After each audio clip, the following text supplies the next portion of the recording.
Assalamualaikum warahmatullahi wabarakatuh. Apa kabar semuanya? Semoga sehat selalu dalam lindungan dan ridho Allah Subhanahu wa Ta'ala. Amin. Pada kesempatan kali ini kita akan menyimak materi kepemimpinan pendidikan pada mata kuliah Manajemen Sekolah dan Madrasah Fakultas Tarbiyah Institut Agama Islam Nasional Laroiba Bogor yang diampu oleh Bapak Profesor Muda Dr. Haji Arman Parmansyah MAI yang akan disampaikan oleh Kang Aziz. Berikut penjelasannya.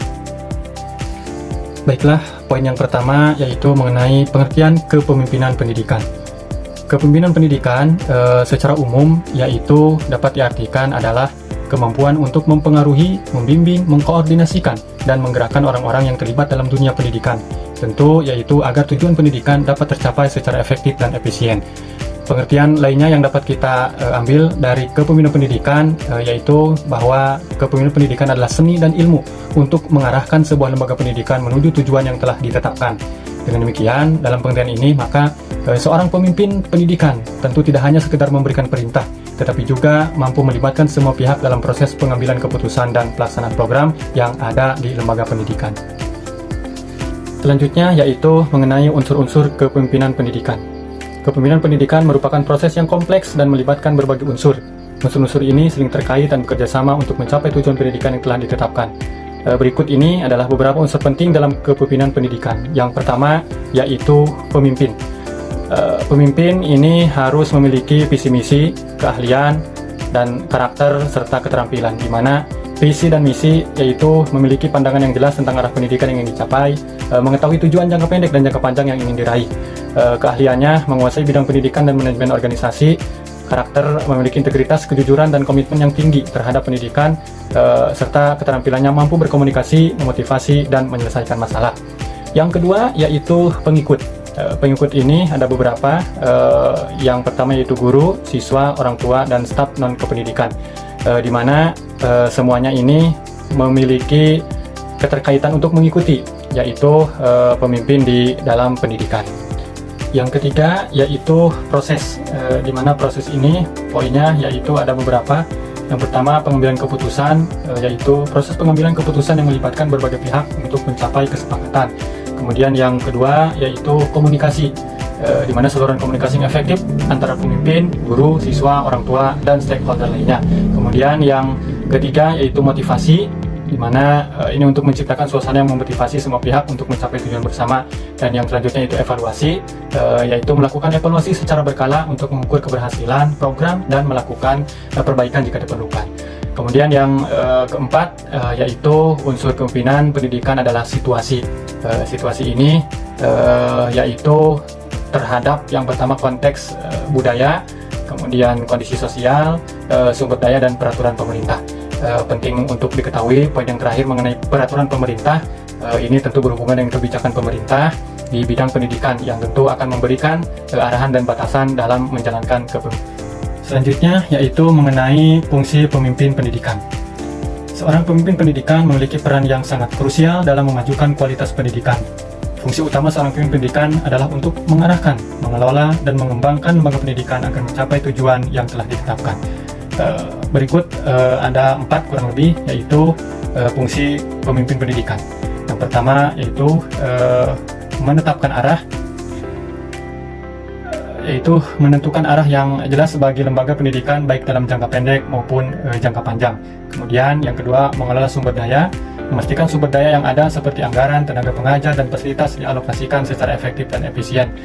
Kemudian yang ketiga yaitu membentuk budaya sekolah, dan yang keempat memimpin pembelajaran, yaitu memantau dan memastikan bahwa proses pembelajaran berjalan efektif dan sesuai dengan standar yang ditetapkan. Selanjutnya yaitu syarat pemimpin pendidikan. Untuk menjadi seorang pemimpin pendidikan yang efektif, tentu diperlukan beberapa syarat khusus yang mencakup aspek kepribadian, pengetahuan, dan keterampilan. Berikut penjelasan mengenai poin-poin tersebut. Yang pertama yaitu integritas. Integritas ini menjadi syarat pribadi, yaitu tentu yang menjadi faktor utama, ya, di mana seorang pemimpin harus memiliki integritas yang tinggi, jujur, dan dapat dipercaya. memiliki komitmen yang kuat terhadap dunia pendidikan dan pengembangan siswa. Kemudian tentu juga memiliki kemampuan memimpin, memotivasi dan menginspirasi orang lain. Kemudian mampu memahami perasaan dan perspektif orang lain, terutama siswa dan guru. Kemudian yang tak kalah penting adalah memiliki kesabaran yang tinggi dalam menghadapi berbagai tantangan dalam dunia pendidikan. Kemudian yang kedua yaitu memiliki keahlian pengetahuan, memahami teori-teori pendidikan, kurikulum, metode pembelajaran dan evaluasi. Yang selanjutnya tentu ini berhubungan dengan keterampilan komunikasi, keterampilan interpersonal, keterampilan memecahkan masalah, kemudian keterampilan pengambilan keputusan, dan yang tak kalah penting juga adalah keterampilan adaptasi. Dan yang selanjutnya syarat pemimpin pendidikan adalah memiliki visi dan misi. Nah, visi yang misi ini tentu adalah yang jelas, yaitu mampu menyusun visi yang jelas tentang masa depan lembaga pendidikan, mampu menerjemahkan visi menjadi tujuan yang konkret dan dapat dicapai. Selanjutnya adalah tipe-tipe kepemimpinan pendidikan. Kepemimpinan pendidikan memiliki beragam tipe yang masing-masing dengan karakteristik dan pendekatan yang berbeda. Pilihan tipe kepemimpinan yang tepat akan sangat mempengaruhi suasana, kinerja, dan keberhasilan suatu lembaga pendidikan. Berikut adalah beberapa tipe kepemimpinan pendidikan yang umum dapat kita jumpai. Yang pertama yaitu kepemimpinan otoriter. Pemimpin dengan gaya ini cenderung sentralistik, yang biasanya membuat keputusan secara pribadi, secara sepihak, dan menuntut kepatuhan mutlak dari bawahannya. Namun demikian, ada keuntungan dari tipe kepemimpinan otoriter ini, yaitu salah satunya berhubungan dengan pengambilan keputusan, di mana tipe kepemimpinan otoriter ini keputusannya dapat diambil dengan cepat, namun juga tentu dapat mengurangi inisiatif dan kreativitas dari anggota tim. Yang kedua yaitu tipe kepemimpinan demokratis. Pemimpin demokratis melibatkan anggota tim dalam pengambilan keputusan, menghargai pendapat, dan menciptakan suasana yang terbuka. Gaya ini cenderung meningkatkan motivasi dan produktivitas, namun proses pengambilan keputusan bisa lebih lama. Yang selanjutnya yaitu kepemimpinan laissez-faire. Pemimpin dengan gaya ini biasanya memberikan kebebasan yang sangat besar kepada anggota tim untuk bekerja tanpa banyak intervensi. Gaya ini dapat memicu kreativitas, namun bisa juga menyebabkan kurangnya arah dan koordinasi. Dan yang keempat yaitu gaya atau tipe kepemimpinan transformasional. Kepemimpinan transformasional ini yaitu menginspirasi dan memotivasi anggota tim untuk mencapai tujuan yang lebih besar dari diri mereka sendiri.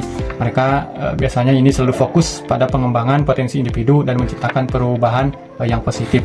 Dan yang kelima yaitu tipe kepemimpinan transaksional. Pemimpin transaksional lebih fokus pada pertukaran, seperti memberikan imbalan atas kinerja yang baik. Mereka biasanya menetapkan tujuan yang jelas dan memberikan arahan yang spesifik.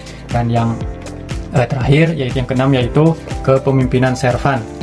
Pemimpin servan yaitu menempatkan kebutuhan orang lain, terutama anggota timnya, sebagai prioritas utama. Mereka melayani tim dan organisasi untuk mencapai tujuan bersama.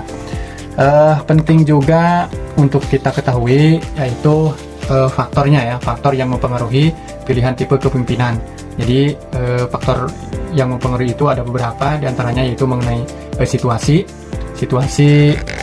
membutuhkan gaya kepemimpinan yang berbeda.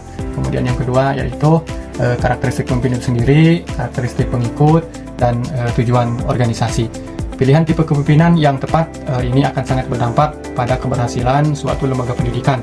Pemimpin yang efektif adalah mereka yang tentunya mampu menginspirasi, memotivasi, dan menciptakan lingkungan belajar yang positif, tentunya bagi semua pihak. Selanjutnya adalah model kepemimpinan pendidikan. Model kepemimpinan pendidikan adalah kerangka kerja yang digunakan untuk memahami dan menganalisis gaya kepemimpinan yang efektif dalam konteks pendidikan. Model-model ini memberikan panduan bagi para pemimpin pendidikan dalam mengidentifikasi kekuatan dan kelemahan mereka, serta membantu mereka mengembangkan gaya kepemimpinan yang paling sesuai dengan kebutuhan lembaga pendidikan. Kurang lebih ada 5 model kepemimpinan pendidikan. Yang pertama yaitu model situasional. Model ini menekankan bahwa tidak ada gaya kepemimpinan yang paling baik untuk semua situasi. Gaya kepemimpinan yang efektif akan bergantung pada situasi yang dihadapi seperti tingkat kematangan anggota tim, kompleksitas tugas, dan tekanan waktu. Dan yang kedua yaitu model transformasional. Pemimpin transformasional menginspirasi dan memotivasi anggota tim untuk mencapai tujuan yang lebih besar dari diri mereka sendiri, dan mereka fokus pada pengembangan potensi individu dan menciptakan perubahan yang positif. Yang ketiga yaitu model transaksional, di mana pemimpin transaksional ini lebih fokus pada pertukaran seperti memberikan imbalan atas kinerja yang baik.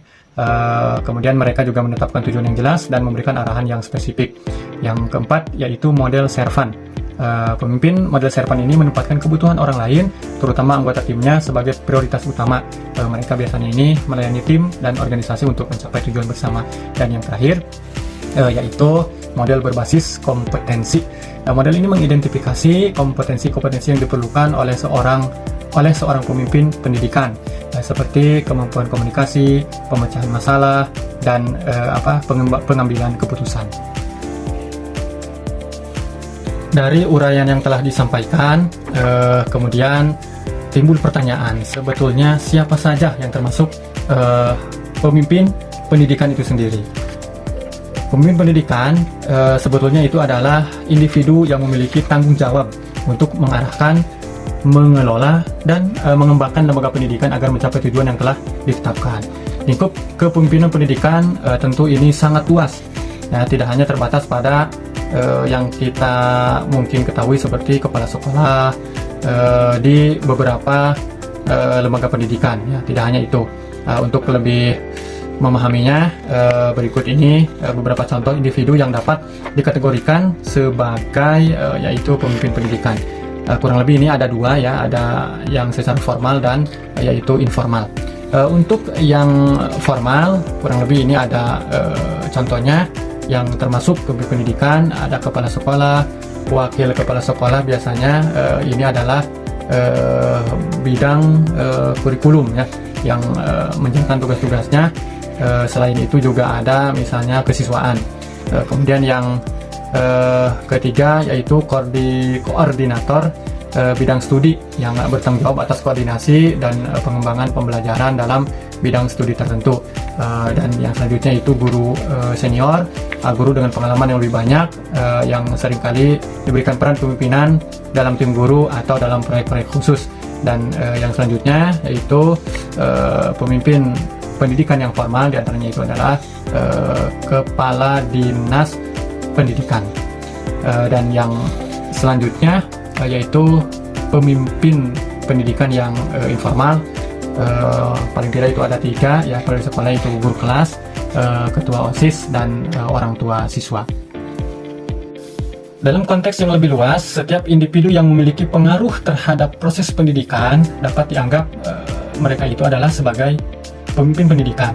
Misalnya, seorang guru yang mengembangkan metode pembelajaran yang inovatif, atau seorang orang tua yang aktif berpartisipasi dalam kegiatan sekolah dapat dianggap sebagai pemimpin pendidikan. Intinya, kepemimpinan pendidikan tidak hanya terbatas pada jabatan formal, tetapi juga mencakup peran dan tanggung jawab yang lebih luas dalam memajukan kualitas pendidikan.